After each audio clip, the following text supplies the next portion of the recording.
I want to get to your running streak. How Let me many check. days is it? Let me check. I ran the last 2 days, even though I've been sick. 618 days. 618 days. And that is a mile, correct? At least a mile. At least a mile. But I ran 816 miles last calendar year, and that average is about 2.7. So even though I've gotten tougher running through cold and rain and hot and stuff, I run more when I'm in shorts and a cut off t-shirt or something. It's just So I think the longest run, 6. Even though I've done 4 marathons, but I think the longest run of my streak has been 6 or 7. And physically, how do you feel? I feel great after I run. I don't love the running itself. These people, oh, I'd love to run. I'm like, no, running's kind of hell for me, but I love the way. Probably the best hour of my day is the hour after I run. And what's really weird too is that if I had to do all over again, I wouldn't run. I think it's a bad habit. It's kind of weird. But in the early 70s, distance running was really popular. Jim Ryan, Prefontaine, Nike began when I was like in middle school. That was the first time I ever heard about Nike and running shoes. There's no such thing as running shoes. The Chicago Marathon, first Chicago Marathon was like in 1970 something. They had 200 people running. And now there's a lottery to get into the 40,000. And then to throw on top of that, the greatest, most recognizable athletes in the world were boxers. Sugar Ray Leonard, Durand, Hagler, Foreman, of course, Muhammad Ali, Frazier. And what did they all do? They all did road running, road work, they called it. And so they put on gray sweats, kind of like the Rocky movies, and go out and run the roads. And so what was I doing when I was 13 years old in 1972? I was running the roads. I would go for a 2 or 3 mile run and try to sweat a lot. And looking back, that did not make me a better athlete, did not make me faster. And it's kind of like smoking is a lifetime habit then. I've run ever since. But I think the sprinting is truly the fountain of youth. And if I had to do over again, I would lift and try to limit my lift to maybe 35 or 40 minutes, and then do like our atomic workout, where we did speed drills and get time 2 or 3 times. And I would do that not every day, but 3 times a week or something, because I think if you stay fast, in a way you don't age. But it's so weird that everybody, when they're finally done competing, they'll never sprint again for the rest of their life, ever. They just start running slow, and as they age more, they run slower. Let's just say I would not be able to keep up with Coach Dirks on like a 3 mile run. I joked with him. I was trying to be honest. The last 2 months I've been training more aerobically, and I'll tell you what, I gave up. But I'm somebody who I had "What do you do when nobody's watching" written on my concrete basement wall, because I took that literally. Is I did believe that you were measured by what you did after practice when nobody was there, your coaches aren't there, your other teammates aren't there. So it was always that grind extra work.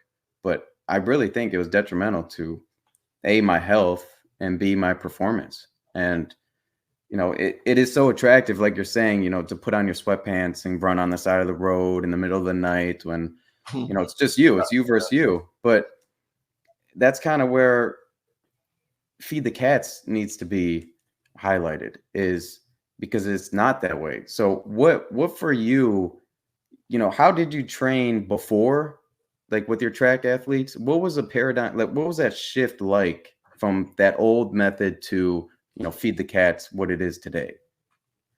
So let me just give you a typical training week. Chad Lakatos, the coach of the best track program in the state of Illinois for the last 10 years. if you add up state points and stuff, nobody's better than Edwardsville High School. And Chad got second in the state for me in 1991 and got third in the state in the 400 in 1992. And he was a very good athlete. I think he hated every minute of track, but he was just good enough that he didn't quit. He was like one of the best in the area. You can't quit. But he didn't love practice and he didn't love meets. But, looking back, this would be a typical week for us. We would typically have a Tuesday meet and a Saturday meet. And we would, I'm talking about maybe late April or something, and we would train right through it. And I would say that we're going to train right through the meet's going to be part of our training. We're not going to back off the day of a meet. So we do something like on Monday, 10 200s. And for every 200 you run in under 27, we'll subtract one. I was like gamifying it a little bit, gamifying my torture, I should say. And so like he would, hit 26s maybe on the first three, but then he couldn't hit it anymore. So he ended up doing 7 200s. And then he'd run 4 events at the meet the next day. I mean, 4 meet. I mean, like at the conference meet, for example, he long jumped 22.6. He ran 11 flat in the 100. He ran 49 and change in the 400 and ran 22 low in the 200, won all 4 events. So, I mean, he was a 4-event guy. And I don't care if it was a Tuesday against 2, like nothing teams, he's running 4 events. And so we did not take the day off. The next day, of course, we'd come out and maybe back off a little bit. We say, okay, we're going to do a ladder. We're going to do a 2, 3, 4, 5, 4, 3, 2. Coaches thought they were being all creative and stuff when they could randomly call something a ladder or, and then we'd get really creative. I felt like I was this creative coach on Thursday. I'd say, we're going to do negative splits for our 10 200s today. I want every single one slower than the next one. And then, well, coach, how fast should we run the first one? I said, you better not run it in 25 because it's really going to be hard to improve on that. So they'd go out and run like a 38 or something on the first one. Then they'd run a 36 and then they run a 34. And my idea was, let's run fast at the end. Let's learn how to get really tired and be relatively fast at the end. All this time, they were complaining, every guy with shin problems and stuff. And I'd be like, welcome to being an athlete. Being an athlete is falling in love with what I call the sore life. You got to fall in love with the sore life. And so, we didn't take Fridays off the day before a meet. We did work on some handoffs and blocks on that day, but we would definitely do maybe some sprints on the grass to save their legs a little bit. Never a time short sprint ever. Never, ever, ever. And in my 10 years of running track, middle school, high school, and college, not one time was I ever spiked up and running a sprint of less than 200 meters for time. Not once. And I was a sprinter. And looking back, I'm like, what in the hell were people thinking? And everyone was thinking that way, and the majority still does. So then we go on a Saturday meet and we pound it again, and 4 events. And then we come back the next week, and now there were kids that got hurt, and and I'd be like, okay, they just weren't prepared for the season. That's not my problem. And I'm not like that now. I meet kids where they are. That I take injuries personally.